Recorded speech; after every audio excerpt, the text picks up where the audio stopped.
that's when I realized, okay, every decision like I'm making from now on, it's going to determine whether I get to stay in the country. Something that I think most Americans don't realize or aren't aware of is the fact that it's possible for an immigrant child to be brought to the United States, to be raised and educated here, and still not have a clear path to stay. Since you mentioned the green card, right, Deep, I want to ask a rather my slightly controversial question, right? And this is something that I got in a couple of groups that I'm a part of. There's a discussion that, hey, you know what? Improve the dream instead of focusing on just aging out. Their priorities should be focused on eliminating country gaps. What are your thoughts on that?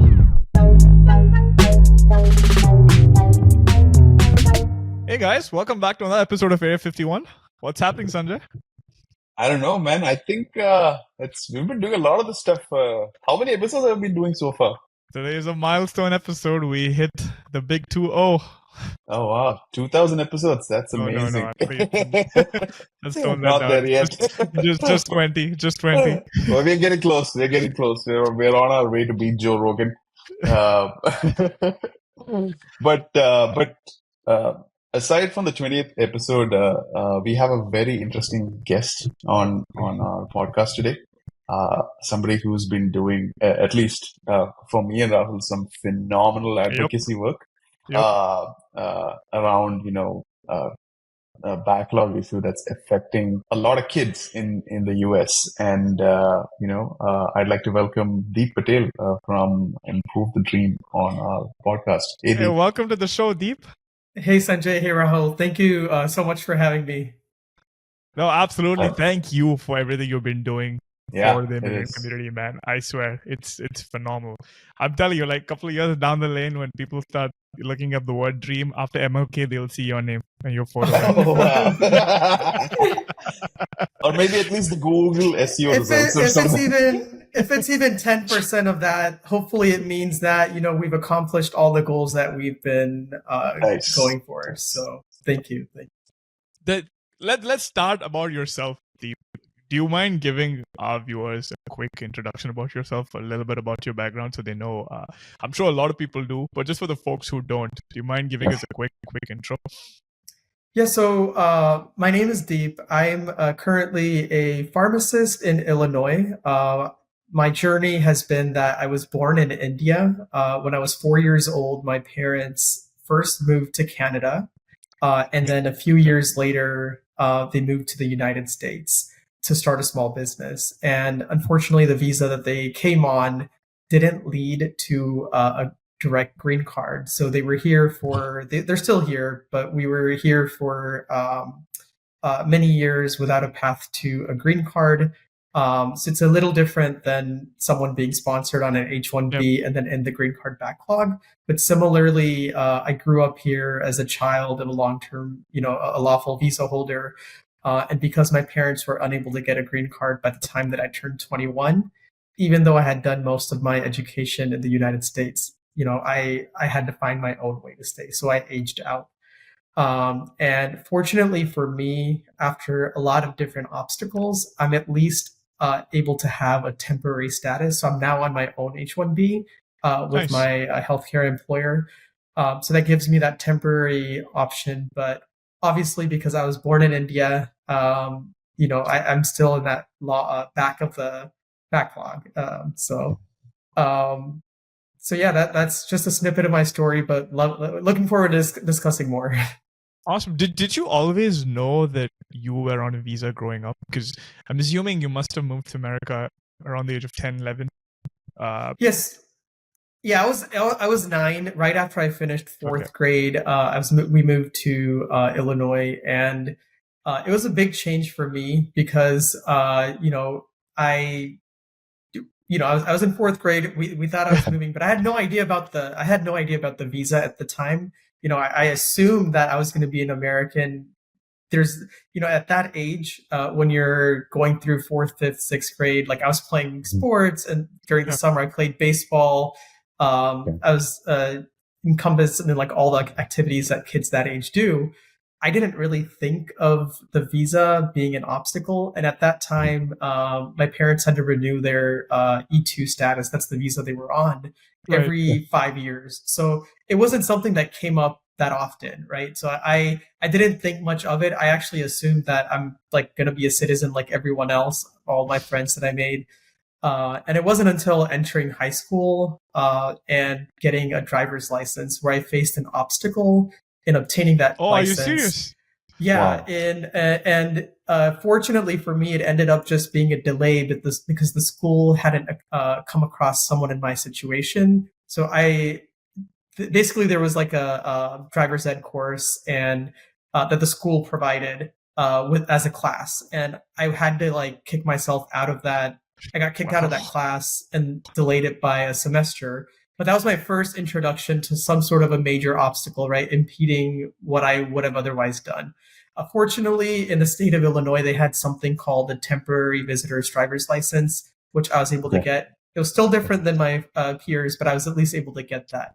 I know of many, like some other states, where students actually aren't able to get that, right? Like people Yep. who grow Yep. up here lawfully. So I was fortunate in that, but that was like my first introduction and realizing like, hey, things aren't going to be Something's straightforward. not right. Yeah, Yeah, something's not right. and it was one thing after another. Like after that point, I was a sophomore in high school then, but then Yeah. getting ready to like go to college and stuff like that. That's when I realized, okay, every decision like I'm making from now on, it's going to determine whether I get to stay in the country. So, yeah.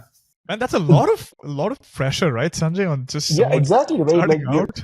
you're in your first year of high school. I'm assuming you're more like looking forward to prom or whatever. That's what regular kids do, or I don't know, freewheeling on the freeway with your new driver's license. But yeah, this is crazy. Like, Yeah. Yeah. and we'll definitely get to the point with how many folks are actually affected by this later on. But it's definitely not something a kid at that age No, I mean, should be worrying about. and the Like, fact that Deep just said, right, like every move that he's had to take since that point is a calculated move Mhm. leading him exactly. to, hey, a point where he can have that stability. And man, it's supposed to be a carefree time, right? It's like it's not Yeah. supposed to be so Yeah. burdened by like, oh my god, it's like the Squid Game bridge. You take one wrong bridge and you like collapse and like And fall you're down. falling. Yeah. And at the And time, not like I thought I was one of the few having to go through that, but now I know there's obviously so many others, right? There's thousands others, and that's a key point that like the more people I'm meeting that are in this situation, everyone thinks when they were younger, like they were one of the few or they were alone, but now obviously, as you learn that Yeah. we have Yeah. this movement, you connect with others in that situation. So I mean, so like I would think like when you're filling out your college applications and stuff, are you eligible for FAFSA or any mm-mm. scholarships, or you might be treated like So an no, international student? no, you would be treated just like an international student. And Oh, to take wow. that point further, Mhm. not only because FAFSA, you have to be, U.S. citizen. To take Okay. it further, children of visa holders in many states don't even qualify for in-state tuition. And it's Wow. frustrating because, just as an example, California, there's a Yeah. lot of other states, but in California, for example, they even have something called the California Dream Act, where, from the looking at it, the purpose of it is to allow people in the immigrant students without any status or regardless of any status to get in-state tuition, right? If they grow up in the state. Yep. Yeah. Unfortunately, the law is such that it requires them to be undocumented. So if you're a child of a legal visa holder, you don't get Oh in-state my tuition. God. But if you lose your status, you do get it. So And, it's remarkable, like how it that gets happens. so weird in California. Like they have a specific kind of driver's license for undocumented folks called the AB60. But I don't think that's the case with a lot of visa holders. It's a lot more restrictive. Yeah, And it can be restrictive. So yeah, So and the fact that like if you're a dependent on a visa holder and if you reside in California for a year, the dependent can claim in-state tuition, but a child of the dependent cannot. Because I know that because like my wife that's had done crazy a master's nonsense. degree. Yeah, so look at it's like they've not even thought these scenarios. Oh, this can never. Just for the folks tuning in, do you mind explaining what's a documented dreamer and what's an undocumented dreamer? Just so that I'm sure we're going to use these terms quite a lot going on, so that it helps folks. In general, the term dreamer, historically, right, last 20, 25 years, it's been associated with a child that has been brought here and doesn't have a status, and they've grown up in the United States. So typically people associate it with someone who is undocumented, right? Their parents either came undocumented or they came here somehow, but the child lost status. That's how they've typically been known. And while growing up, I first learned of dreamers through a bill called the Dream Act, which I think a lot of people are probably familiar with. It's a bill. The Dream Act is a bill that allows dreamers, so children of undocumented immigrants, to have a path to citizenship. When I first learned about the Dream Act, so I was in high school. I think someone had flagged for me like, "Hey, this looks like something that can help you." And I looked into it. I was like, "Yeah, it looks like I should be helped by this because hey, I meet all of these requirements." Yep. So back in 2010, there was a big push for the Dream Act. It actually almost passed. It fell a few votes short, and I was really sad back then when I learned it failed. But later, I would learn that I didn't actually even benefit from it because I wasn't undocumented. So that was my first introduction to the fact that we weren't considered dreamers. And it took that frustration and a couple more frustrations that would come, for example, with President Obama's DACA program in 2012, which again was for dreamers, but it only helped if one was undocumented. So that's when, those frustrations eventually led to me starting to advocate, and, the term documented dreamer was coined. But a documented dreamer essentially is someone who also grew up in this country, but they had some sort of a documented status. So a child of a long-term visa holder, whether it's a child of an H-1B visa holder, or an H-2 visa holder, or really any visa holder who's been here for an extended period of time. So a child growing up here. And one more point I would just add is, the term documented dreamer, like we also don't say that in a way to, like we're not trying to say like, oh, documented dreamers were better than undocumented or anything like that. But really, the point really is just, the point really is to make it clear that it's even possible for someone to be documented but still be in that situation, right? So there's a lot of confusion, like whether to even use that term or not. I try my best to just use children of long-term visa holders now, but it is something that's kind of been coined, and like that's what everyone, including members of Congress, refer to this population now. So do you think there's more sympathy for undocumented dreamers as opposed to documented dreamers? Not necessarily. I think historically there's obviously been more awareness for undocumented dreamers. And the other thing is, like, a lot of people, try to say like this is for equality, or I think I do see, like, obviously we want to get the same protections that are offered to any child, right? Like regardless of whether they were documented or not. It's more of an equity thing. Like obviously our life experiences have been different than undocumented dreamers. So it is possible there's going to be more sympathy for some individuals than not.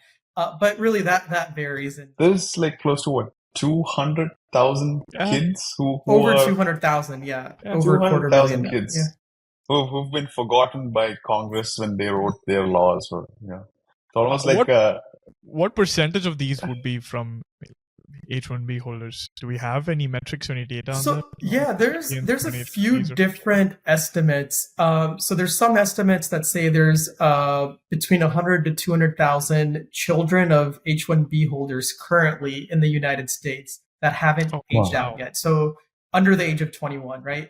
Then when you expand it to people who may have aged out in the last 5-10 years, that's maybe another 50,000 plus. And then when you kind of expand it to just a broader population, like how many maybe children of visa holders that aren't H-1B, but others were here for maybe 5-10 plus years. And that would probably be another 50 to 100,000. So I think in total, the broad population that we're talking about, there's definitely over a quarter, like 250,000. So it's a significant population. And of those, it's estimated that about 10,000 are facing having to leave every year. So that could be whether they're aging out, turning 21, or they had a temporary extension through like a student visa, and then now they're facing having to leave again Gotcha. because they're done with their studies. Gotcha. Yeah, so I thought like it would be nice if you could explain what aging out means for a kid here, because at least for our listeners who don't know what that is, Yeah. because we understand that there's a green card backlog for folks from certain countries like India and China, but what does an age out mean? Like So I'll try to explain this in kind of a broader term first. So Sure. something that I think most Americans don't realize or aren't aware of is the fact that it's possible for an immigrant child to be brought to the United States, to be Mhm. raised and educated here, Mm-hmm. and still not have a clear path to stay, even if they've always been here legally, Mm-hmm. maintained lawful status, did all their education through elementary school, middle school, high school, college, and then they can still be kicked out of the country. I think regardless of how that happens, the fact that that happens is very significant, and it shouldn't be happening, right? There's no way when the immigration laws were originally written, none of them were saying like, okay, let's create all these visas and then let's make sure that these kids grow up here and then we're going to kick them out. Like that doesn't make Yeah. any sense, any logical sense. No one would do that, right? Yeah. So Yeah. the reason this happens most primarily is because of the green card backlog, which is caused by per country caps, right? On countries like India and some others, majorly affecting Indian immigrants, people born in India, because when they're brought here as children of those visa holders who are then sponsored for a green card, because their parents face a 7% country cap, it's going to take them decades to get a green card. And then the children in that time, if they turn 21 before their parent gets their green card, so they've already applied for it, but they don't get the green card until the child turns 21, that child is going to age out, and then they're treated like a brand new person here for the first time. It doesn't matter they've been here for 20 years. It doesn't matter they were just a baby when they were brought here. It doesn't matter they did their education here. Their application is just thrown out. They're treated like a brand new person. So it's something that just doesn't make any sense. I mean, if you think about it, if you leave like that and you come back on a brand new visa and you get into like an EB2, EB3, you're pretty much never getting your green card this lifetime, right? Because the backlog is another 30, 40 years. You're not, yeah. And what you said, right? That's the best case scenario for the vast majority of people. Let's say someone ages out at 21. They're lucky enough to extend it through education. Even that actually is a struggle for some because they've grown up here. The F1 is a non-immigrant, non-dual intent visa where they technically can be denied because they've spent all their time here. It's not too common, but I have heard of some cases where people are denied because they don't have ties to India or another country. Best case scenario, like you said, let's say someone stays, let's say, they're lucky enough to get sponsored for a visa after they graduate. Best case scenario, they're at the back of that backlog. Like it's backlog. Yeah. And they which spend the will whole never life end. Here. And this was a conversation I was having with someone, right? They're like, why is it a problem? Because they can get into an F1 and go. And I'm like, you're assuming that that person is able to get into a college. That person decides not to take like a break to follow something else that doesn't give him an F1 degree, or what if there's a special needs kid, who's unable to apply for this, who's a dependent on an H1B visa. In such scenarios, the child has no option but to self-deport, right? It's not like, hey, it's so easy to get into an American university, right? There are challenges, specific challenges associated with that too, which no one likely takes into account. And really, to like further clarify that, it's not necessarily that when someone turns 21, some people will have to self-deport in those instances that you mentioned, right? There's no other option.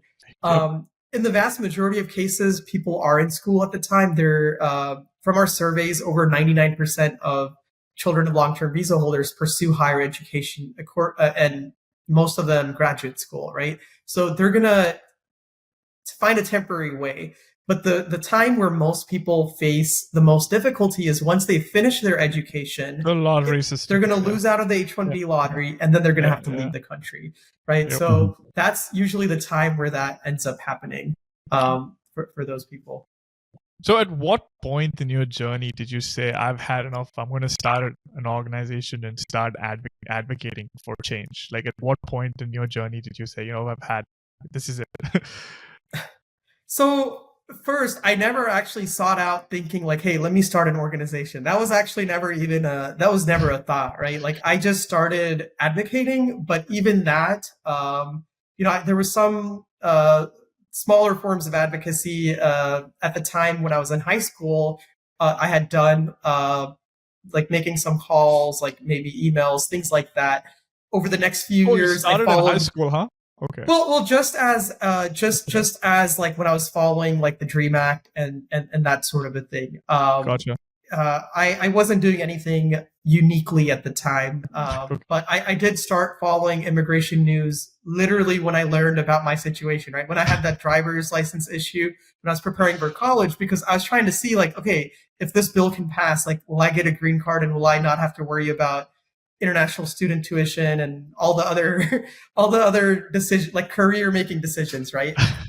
So um I started following it then. It was around the time I was following very closely in 2013 when the comprehensive immigration reform was happening. It was in 2017 when, after President Trump was elected, and there was talk about him ending the DACA program. And in response to that, there was going to be efforts to get something passed for Dreamers. And obviously, based on my experience, I knew that was going to focus on only on people who were undocumented, not on children who had grown up here with lawful status. So at that time, I started trying to reach out to as many members of Congress as possible. My own representative where I was attending school. I went to events to try to talk to him. The representatives where my parents lived, tried to connect with as many people as possible. And that's really where my advocacy journey had started. There wasn't really a thinking at the time where, hey, let's create this organization and try to find people. But in doing what I had started, I started connecting with a couple people. I created like a Facebook group for just children in the situation. And at the time where I started doing that, I actually personally wasn't too familiar with the per country caps and children of H-1B visa holders, because I had been a child of an E-2 visa holder.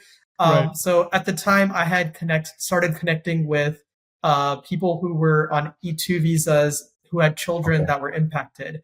And many of them are actually not just Indian. They're more from European countries, South American countries, South Korea, really all over the world. And it wasn't until I started advocating there and connected with more people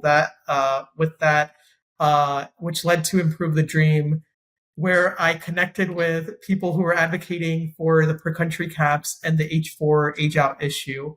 And that's where really, I guess I would say, are the people who were impacted kind of under various different visas were able to connect with each other. Gotcha. So I want to ask one question, and of course, this is like, it's just for informational purposes, and it's probably on a lot of folks' mind.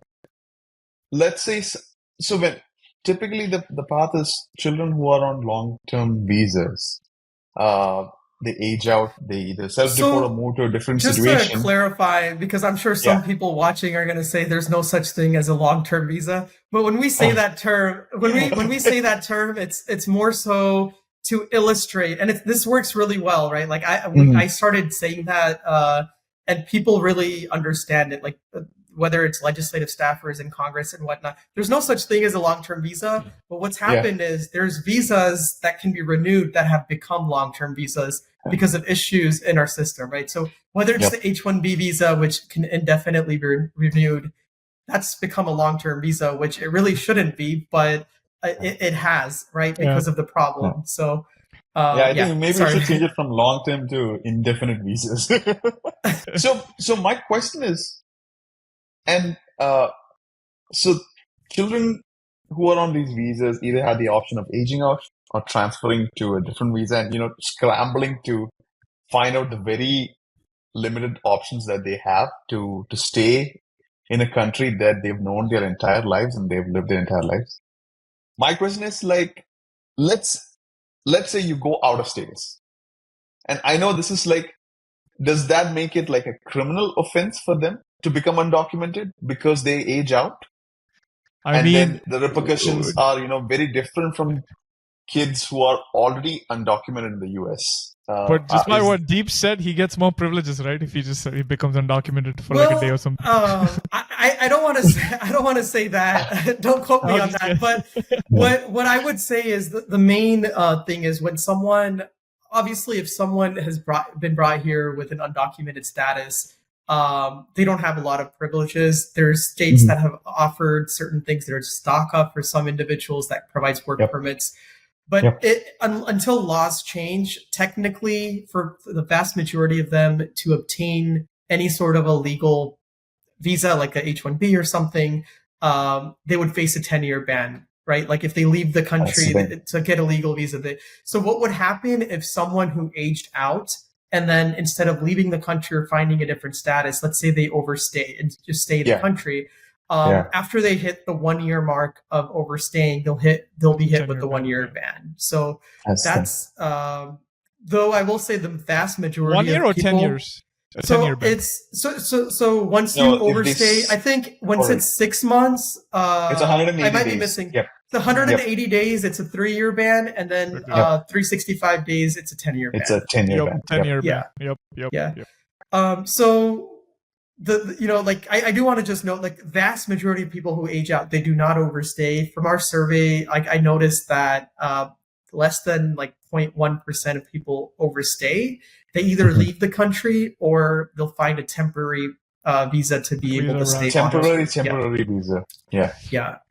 And really, this going back to your initial question on like why, how Improve the Dream started, right? Yep. That frustration of like how does this make sense? Like just jumping on visa to visa, and no one is like paying attention to this, right? So in my time where I started like reaching out for advocacy, I actually reached out to many federal like immigration groups and organizations that seem to be working on the Dreamer issue.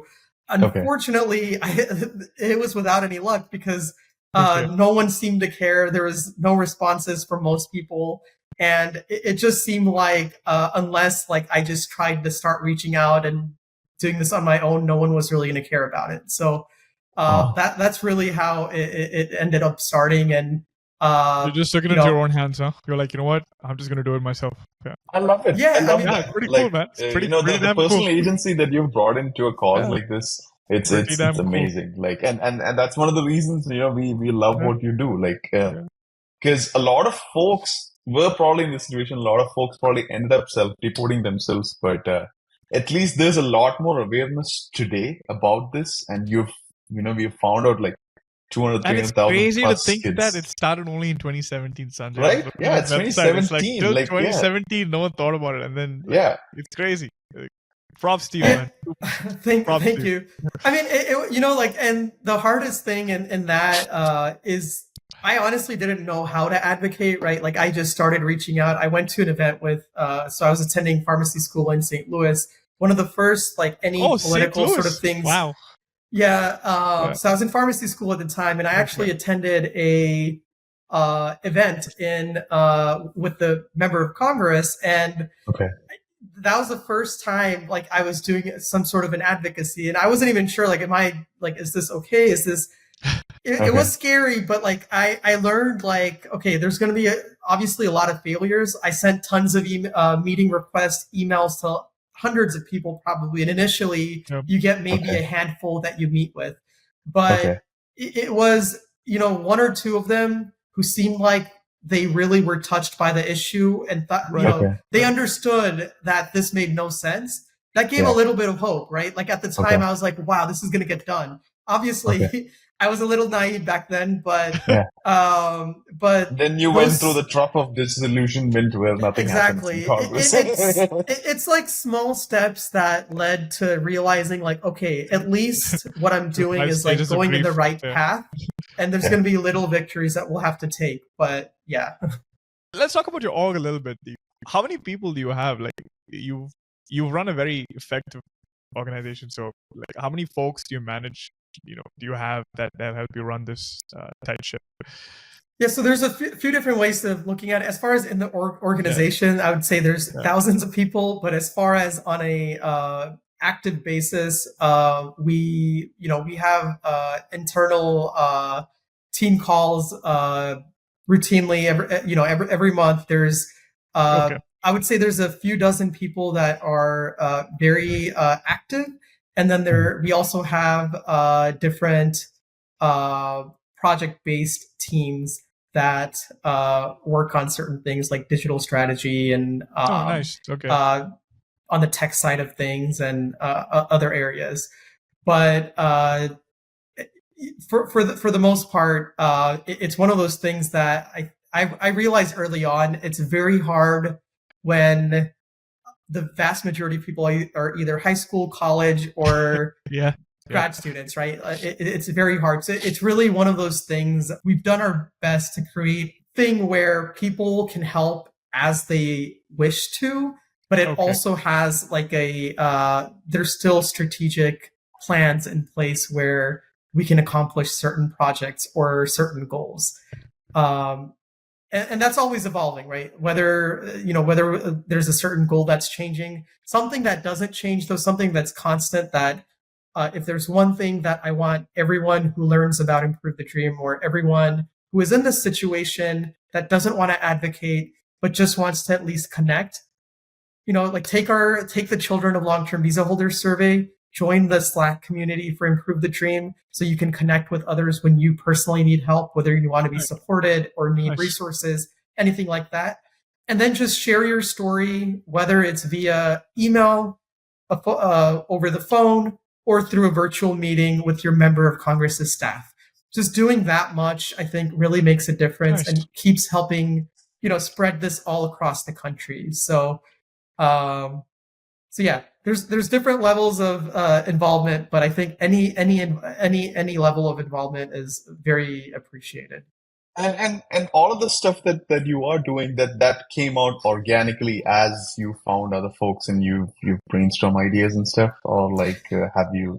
Yeah, absolutely. And Wow. I'll say like the vast majority of people I I was able to connect with after 2020, I would say 2021 when the bill was introduced. So America's Children Act for the first time was introduced in Yep. 2021. I think And it was that obviously was able to yeah. bring a lot of news stories on this issue, national attention, and Yep. that those Yep. news stories helped people find the community and find connecting. And It this is took by Congressman Deborah Ross from North Carolina, right? She was the one who did. Congresswoman Deborah Ross. She was the Yeah. first, and I've been asked like, why did it take that long for a bill specifically for the first bill that specifically, ends aging out and fixes like what I was trying to do. I started pitching this idea back in 2017, right? At the Mhm. time, I had like the hardest thing was finding a member of Congress who's willing to say, you know what, Yeah. I want to introduce the bill on this. And it took that Yeah. many years to go from the framework that I was pitching to finally Mhm. get it introduced. But I can't say enough good things about Congresswoman Deborah Ross, because Yep. if Yep. it hadn't been, her taking a chance and saying, you know what, I want to champion this issue, it would Yep. have been really difficult to get it this far. Like I don't know And who would have been the champion, right? and if I may ask, like, is like, did she have like, was this a cause that she came to know about and then she initiated, or was there also a fact that in North Carolina you had a large number of children who were aging out? Was there So any statistics around that? there were some children that I was connected to in North Carolina, but not necessarily like that I was connected to like in her district. But it Okay. kind of happened so that when I believe she had run for the Senate seat a Yep. couple of years prior, and in Yeah. that time, during the time, I think she had just heard from a lot of constituents that were impacted about the issue. So she Wow. was familiar. She was familiar with their team was familiar with this issue, and at the same time, I was kind of going around pitching this idea, saying like, "Hey, I want this bill to be introduced." Showed the Mhm. draft, showed the framework, and it was just like a perfect timing of meeting someone who wants to Yep. help and them also realizing that, hey, there's this large community ready to push for this, and that's what made That's it fantastic. happen. That's What's been fantastic. your strategy like after that, Deep? I mean, you guys have somehow managed to get bipartisan support for a lot of the causes or you're championing, right? How has it been like compared to other advocacy groups again? Compared to yeah, I mean, one thing I'll say is like at that point, the hardest thing was really to get that introduced because even in the Senate, later that year we got it introduced in the Senate too. Yep. But a lot of the offices, I mean, I had been in contact for many years, and some of the staffers I had, so legislative assistants, I had built a relationship on this issue with over multiple years as well. So once this was introduced, it was much easier to say like, hey, this issue that we've been talking about and the stories from the district that we've been sharing, we finally have a bill, we have bipartisan support, and that builds more bipartisan support. So that made it much easier to kind of spread this issue throughout Congress and get more support. And as far as eventually it boils down to you just being able to make good friends with people. I would say that is true. Making and whether it's what level of friendship that is, it's built upon them realizing the issue that you're explaining is worth fighting for, right? If the person that you're telling the story to believes in what you're saying and believes that, hey, this makes no sense, this will make America better, let's do this. That increases the odds of getting it done, right? You won't be able to meet with a senator or a member of Congress directly too often or all the time. But if you can make the people on their team believe in it and fight for it, it can happen. So do you think that element is missing with the strategies employed by a lot of other advocacy groups? Because it's probably not fair to do so, but Sanjay, I mean, correct me if I'm wrong, but when I look at the progress achieved by different advocacy groups right now, I feel like Improve the Dreams up there. Like you guys have set the gold standard for advocacy in a way. Do you think that is missing in the way? I think it speaks a lot, about Deep's agency and his ability to walk through different barriers and I guess so I've thought a lot about this, and one thing I've found maybe, and Deep, you can correct me if I'm wrong, there's and this is not a diss on other advocacy groups or anything of the sort, is that you can call it an inherent advantage that you understand American society much more better because you yourself were raised here. Like you understand how people think and act, in terms of senators or legislative staff or the cultural element around it than a first generation immigrant. I technically don't see children of long-term visa holders as first generation immigrants. I see them as they are children of immigrants. As Americans. They're Americans. Yeah. And so and of course that's nothing compared to the amazing skills that you have in communicating this stuff with that's taken it all the way here in such short amount of time, which is great. So I don't know about that. I wouldn't want to compare with other groups because I know a lot of other groups that are. You're right, and I apologize if I offended anyone. It's good. It was just a question because I see you guys being able to do a lot, and you've got that bipartisan support, right? Like that recent letter that you guys. Yeah, we'll talk about it in detail a little bit more. I'm like. There's a lot of different methods of advocacy, and I know that there's a lot of groups that have done a great job on raising awareness for the green card backlog, the country caps as well. And Sanjay, to your point about, I will say there was trial and error, right? Like it wasn't just because I grew up as an American, I knew exactly how people think. Of course. I've made mistakes and said, different, right? Just as an example, when I first started advocating, I used the term legal dreamers, right? I mean, I don't think, and it wasn't meant to be hurtful or anything like that, but what I realized was there are offices and there were people who thought that I was trying to say legal is better than undocumented. So then I stopped using the term legal and just said documented. And Okay. even though for me and myself, like I don't see too much of a difference. Like it wasn't meant to be hurtful. It wasn't meant to, but I recognize, like, you know what, this small change, if it makes a difference in how people are receiving this issue, let's make that change. Right? It's all about It's the optics, all about right? how people are willing to understand the issue, right? So whether it's the way you explain it, whether it's the storytelling, oftentimes when like back when we got when this bill was first introduced, America's Children Act, I mean I was sending hundreds of emails to local, regional, national media outlets, like across a few months. And when we get success in getting things placed, people would always say, like, talk more about this, talk more about this.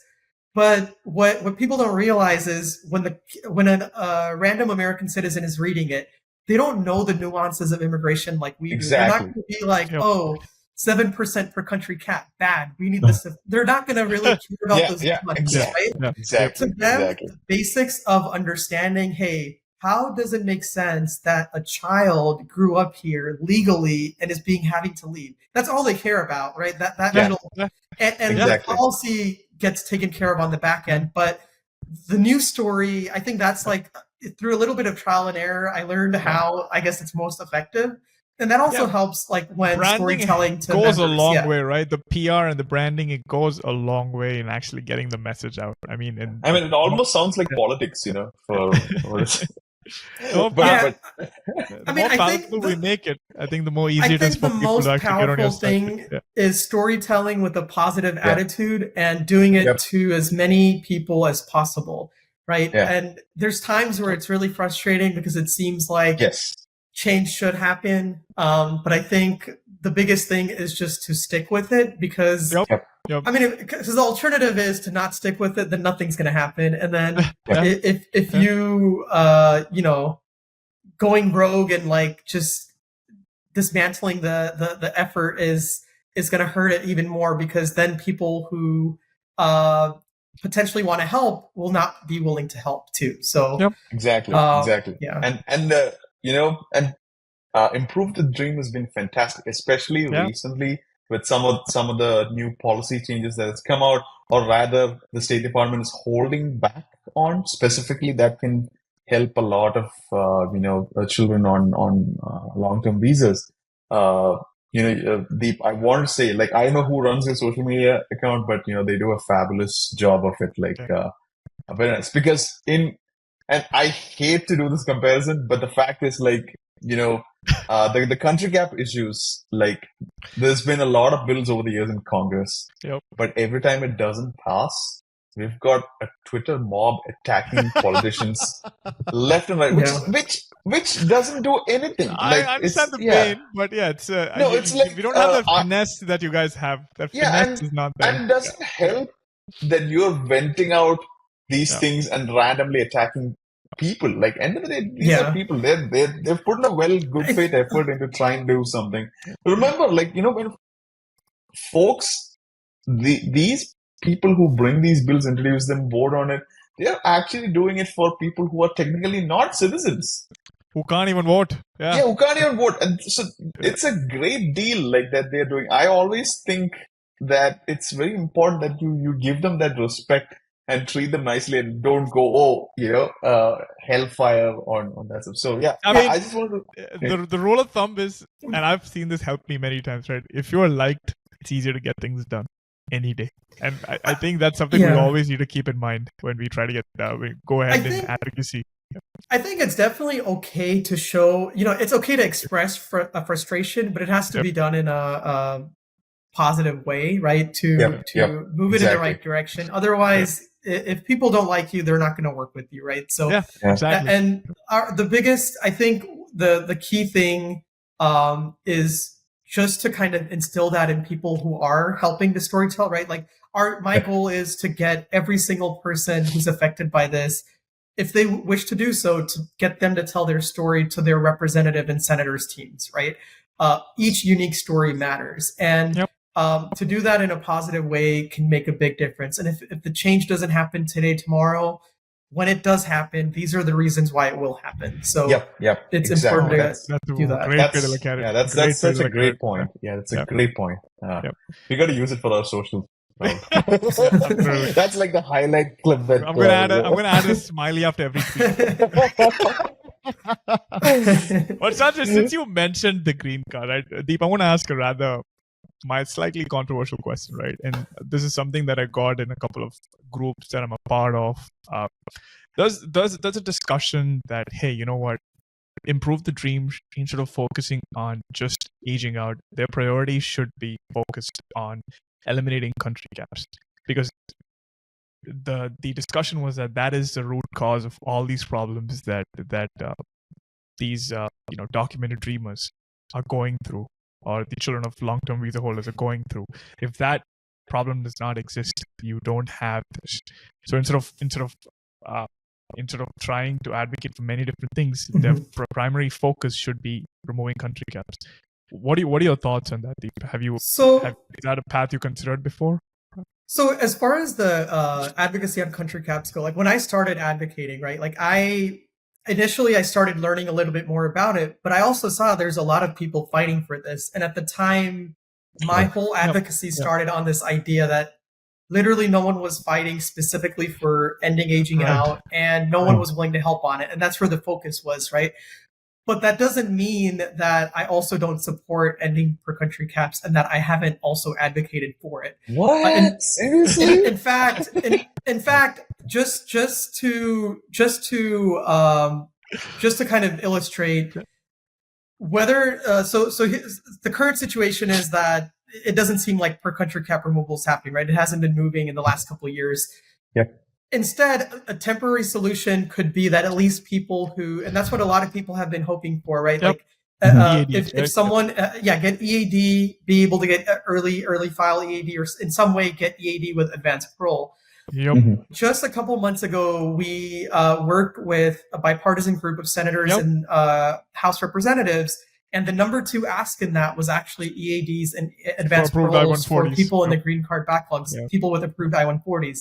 Yep. I don't think there ever was a letter like that before asking for that ask. So beautifully done, Deep, because it was packaged and under part of a larger initiative. Yeah. And it was just very, very nicely done. And from a lot of folks, I don't know if you got it, but from a lot of folks from the green card backlog community, we just wanted to say thanks for including us. Oh, yeah. No, of course, there's no need to say thanks, because I just want, we have been, there's not a story that is told where the per country caps or other reasons, like some people are affected by other visas, but there's not a story told without explaining the root causes, right? It's not possible to do that.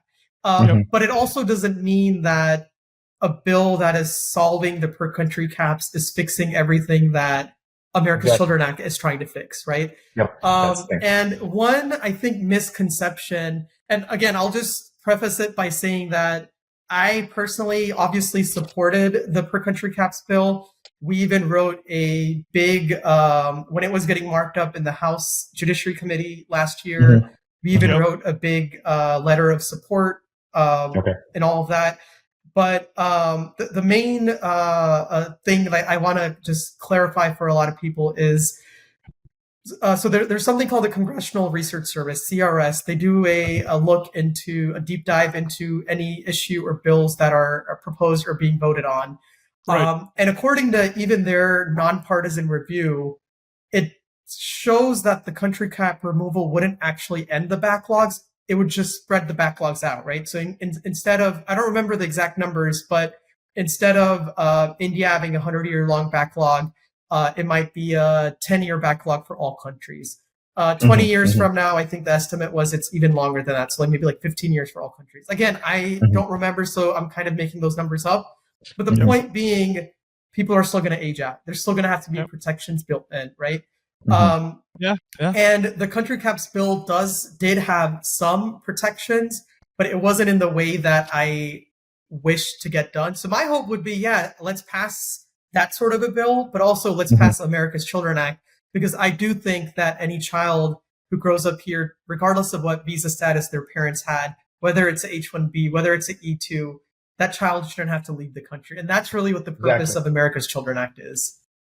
And that's exactly the thing, right? It's you put it very accurately. It's even solving the country cap issue is not going to fix the issues for long-term visa holders for kids, everyone. like Yeah, yeah, for everyone, like especially folks on E2 visas, or even H1Bs for that matter. Like it's going to take a long time, so this is a whole different issue than what the the EB backlog country gaps, Yeah, absolutely. and it's not a zero sum thing, right? It's not like, Congress is deciding we'll only pick one immigration bill for the next 2 years to debate and argue on. Like there can be multiple bills, so, and yours is one, and there's others. So yeah, Just to reiterate a point that you said, when you advocate for your rights, right?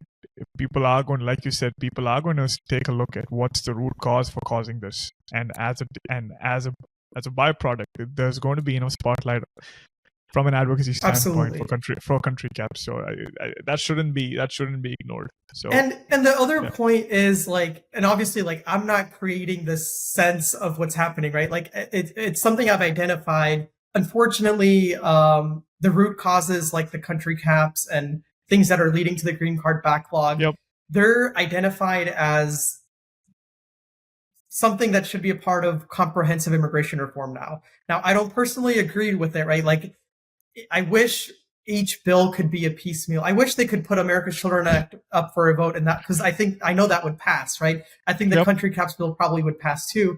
Other bills like that too. But unfortunately, like I think what my personal focus would improve the dream's main focus is first to resolve the issue for people that are immediately at risk, right? And those are children that are either having to self-deport. I personally know dozens who have had to leave in the last couple of years. People that I connected to, people that joined the community, and it's really heartbreaking that we need to first fix that issue where people don't have to leave. If we can get the other things done as well, that would be great. But personally, that's where my primary focus will be. But again, that doesn't mean that other issues are not brought up to be fixed. If you don't mind me asking, like, so you mentioned that the whole idea for anything immigration is only considered if it's from a comprehensive immigration reform perspective. You mean that sentiment is what's prevailing in Congress right now, or like legislative staff, or like just generally? Not just right now. It's more generally. So the climate of immigration reform over the last several years has changed a lot. And I'll use the country caps bill as an example because a few years back, I think it was a Democrat-controlled House. They passed the bill on the floor, and then through unanimous consent, it passed the Senate. Right? That same bill, the following year, and people can throw blame all around. Some will say like Democrats messed it up. Some will say Republicans added a poison pill. The next year, Democrats brought it up. The same bill brought it up for a vote in the House. Sorry, not for a vote. They were going to bring a vote, but apparently there weren't enough votes because all Republicans were voting against it, or the vast majority. But there was a markup. There was a Judiciary Committee markup. And the former supporters of the bill were also not supporting it anymore. And to me, without getting into the politics of it and all of that, to me, that just shows... We did an episode on this, right, Sanjay? Yeah. That was and that just shows you that, unfortunately, like something major has changed, right? Their attitude towards this has changed, where on a piecemeal, right now, it's going to be really hard. I never say impossible because I think everyone should keep fighting for what they believe in, what they think should be fixed. Tell your stories, try to fight for it. But unfortunately, it's a little bit more of an uphill battle in that sense. So overall, Congress as a whole, I think it's at a point where comprehensive immigration reform is, first, it's very difficult. Things have to happen on a smaller thing. But piecemeal, a lot of members are going to say piecemeal, but they're going to think like fixing the per country caps issue is too big right now. Like that's the area it's kind of at. But that doesn't mean to stop like fighting for it, right? Because we need to keep pushing for whatever issues that you think is going to best fix it for yourself. So we know how difficult it is to get past bills Yeah. from the House and the Senate and stuff. Are there any administrative actions that could be targeted to improve what you guys are going through right now? So there are a few overall actions that would really help, and those were a part of the letter that I mentioned earlier, the bipartisan congressional letter. Right. Senator Padilla, Durbin, Representative Ross, others had led. But the number one ask in that was to do a deferred action on a case-by-case basis for children of long-term visa holders. That is a non-regulatory policy manual clarification that USCIS can do that would allow people facing aging out to apply and receive deferred action with work permit. So it might not be for everyone, but anyone facing that urgent situation where they're not going to have any other status, at least it lets them stay in the country. It gives them work authorization, which they don't have currently, right? And that actually would help people in states like California where they're attending school. They would now be eligible for in-state tuition too, which they don't get currently. So there's a lot of benefits there. Another action is compelling circumstances EAD. That we've actually been successful in having that in a proposed regulation that has been pending for over a year now. Unfortunately, they haven't published that proposed rule, and it doesn't look like it's going to happen until after the election now. So that's at risk, unfortunately. And I did publicly voice my displeasure, and Secretary Mayorkas and DHS pushing that as long as they have, because Secretary Mayorkas, under multiple hearings, testified that he was going to look at those things and do it. So it's frustrating that it hasn't happened, but we're hoping that whether it's in a couple months, that does happen. Yep. We mentioned the EAD advanced parole for people with approved I-140s. Unfortunately, that requires a new regulation, so I don't think that would happen until the next administration. Another action that they could do is priority date retention for children of long-term visa holders. This is something that actually went to the Supreme Court back in 2014. And what the agency did is they said they're going to defer it back. What the Supreme Court said is they're going to defer it back to the agency and allow their interpretation because the current law is too ambiguous. And this would allow people who age out to later be, when they're sponsored by their parents under like an F2B, under the family base, they would retain their priority date they had as a child. This would help a lot of people, basically everyone who ages out, so because they can retain their older priority date. This is something that a lot of legal experts, and I think the administration can easily do. It would be with the Department of Justice. They would just have to overturn their own interpretation of it and just give their new interpretation. So with the new Chevron ruling, that seems like it could be possible, right? And so actually it's kind of confusing because Chevron, so the reason that the courts actually deferred it back was somewhat based off of Chevron. So technically if Chevron, with the Chevron ruling where they overturned Chevron, where they're no longer going to defer it back to the agency, they would have had to make a call. Like the Supreme Court justices would have had to vote in 2014. They would have had to say, okay, what is it? How are we voting on this? They wouldn't have been able to just push it to the agency. But because they did push it to the agency can just take whatever interpretation they want. And it would be safe until someone decided to do a lawsuit on it, which really there wouldn't be, it's such a minute thing. I don't think it would be under risk, which is why I think the administration should do it. The other option is someone who is impacted by this could sue them, wait for it to go back to the Supreme Court, but that would take years. That would take 4 or 5 years. This is something they could do in the next 2 weeks if they wanted to. So, well, I'd say you're a bit optimistic on the fact that nobody would sue someone because we've got, all those tech workers, USA folks who have got, I don't understand what sort of a vendetta against just regular people making a living in the US that they got to go all the way to the Supreme Court for the H4 EAD and stuff like that. So there's some crazies out there as well. We are definitely hoping that this regulation comes out before the end of this year and that actually solves a lot of things just through, policy change, rather than having to go through Congress, which pretty much seems to, be stuck in a very complicated loop. Is there anything that the people listening to this episode, even if they're not a documented dreamer or not, is there anything they can do to help create awareness for these administrative actions? One thing I would say is on the website, so improvethedream.org, there's a take action and a send letter to Senate button where it takes less than a minute. You just enter in your zip code, your details, and it'll automatically have a letter sent to the senators from your state. And then if you're someone who's either impacted or you know someone that might be impacted, if you can just share the link, the survey link, it's improvethedream.org/survey.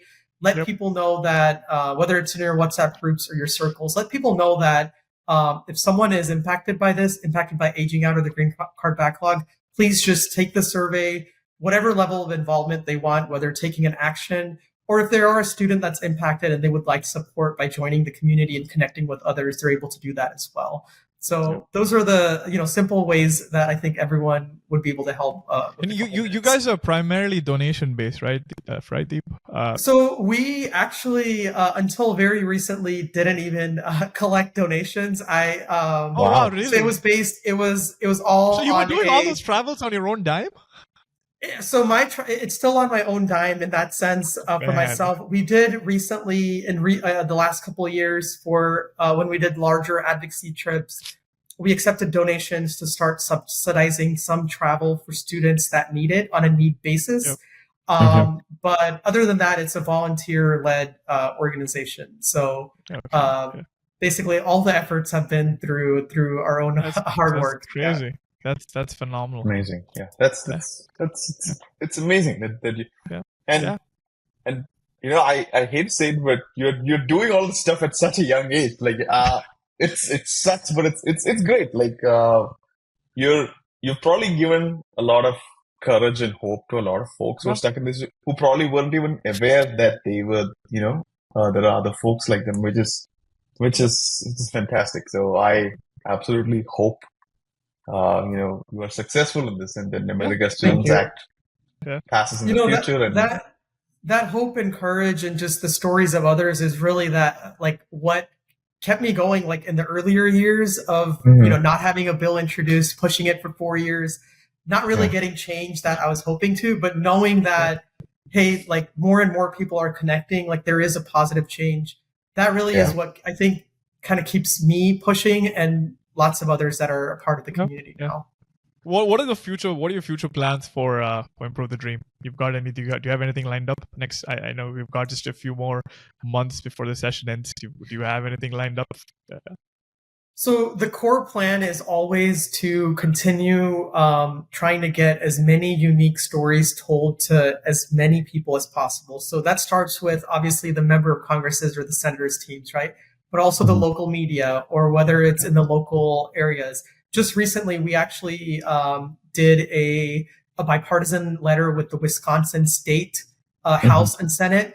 We had a little press conference to kind of spread awareness with some Wisconsin stories, and the state lawmakers, so not the federal ones, but the state ones, led a letter to the federal delegation just to show that there's a lot of local support for this.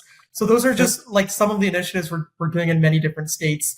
And just trying to spread as much, not just federal awareness, but also local and state level awareness that can hopefully not just connect more people to the community, but also get more stories told across the states. Feel free to share this podcast with as many people as you want. We don't mind. Absolutely. I'm just kidding.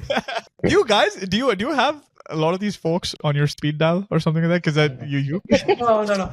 So I'll tell you, like one of the like that's usually not, most of the communication happens through the teams, right? Like the members' teams. We like, I do also meet with obviously the members, senators, whether Senator Padilla, Durbin, them as well.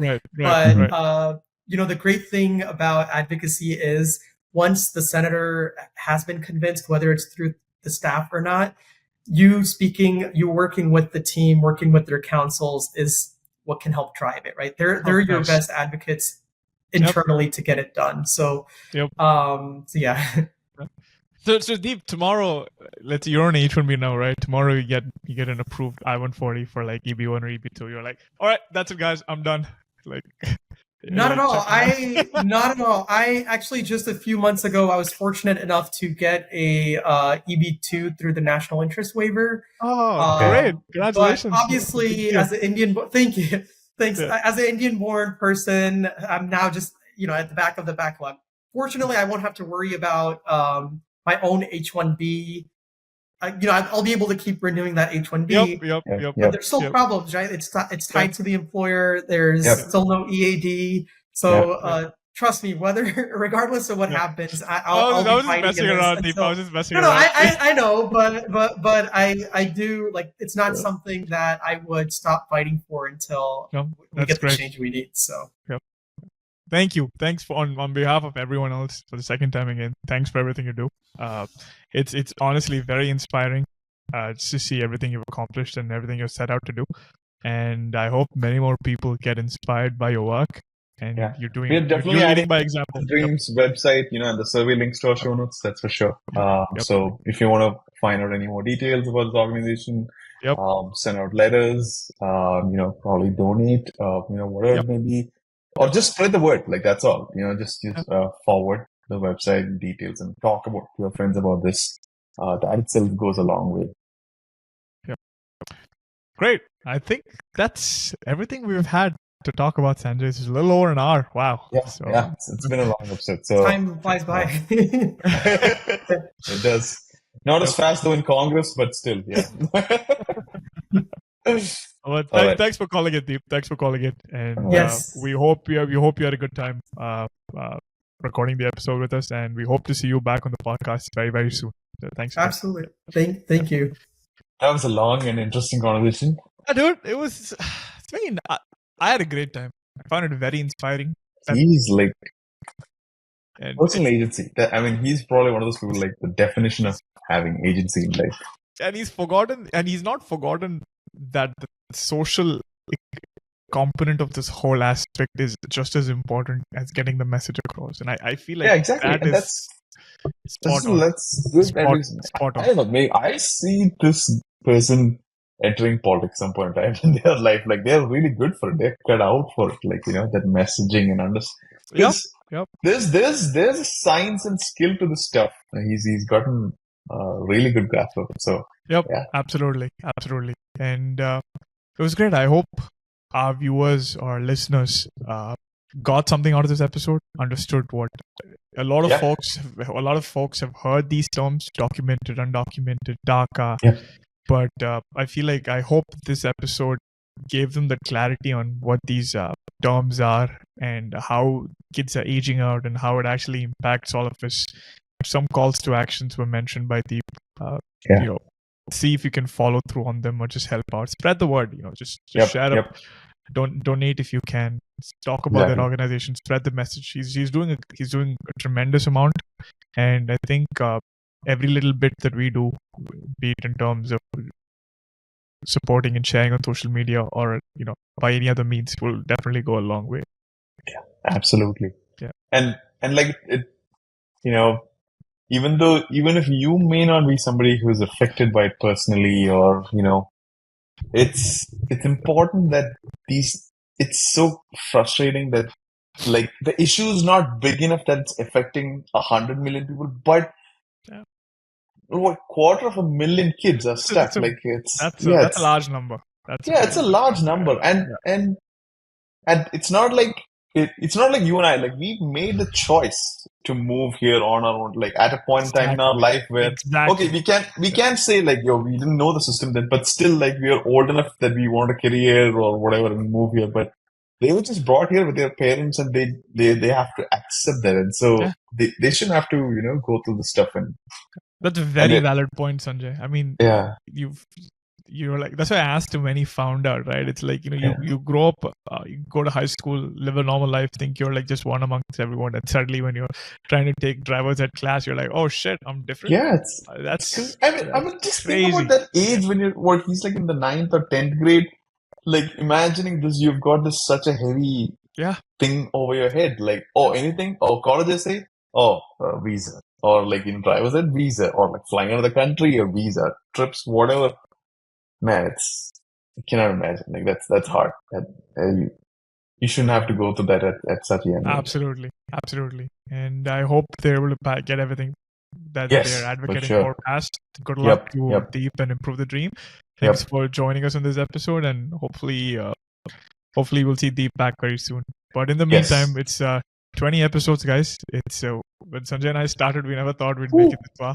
But to everyone who's supported us along the way, thank you. Keep sending us your messages and your love and your feedback. If there's anything that you don't like, we definitely do our best to work on those. And send us your stories. If you want us to tell your story, we'd love to hear about it, because that's what makes us. Like, we love listening and spreading immigrant stories, and it's folks like you, our listeners, who help us understand how we can make this better. So, like Rahul said, any feedback that you have, please do let us know. You can email us, send us a message on our socials, whatever way you want. Yep. But until then, see you in the next episode, guys. Thanks for tuning in. See you, folks.